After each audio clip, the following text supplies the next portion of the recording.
Welcome to this tutorial on auto accounting in DocBits. Once an expense invoice has been fully validated, simply click on the auto accounting button at the bottom.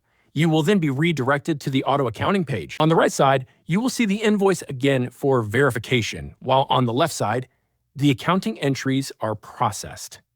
In our example, 1,000 euros need to be posted. DocBits has intelligently extracted this amount from the invoice. Now, you have the option to click on the magic wand button. The AI will automatically analyze the purpose of the invoice and assign the amount accordingly. And there you go.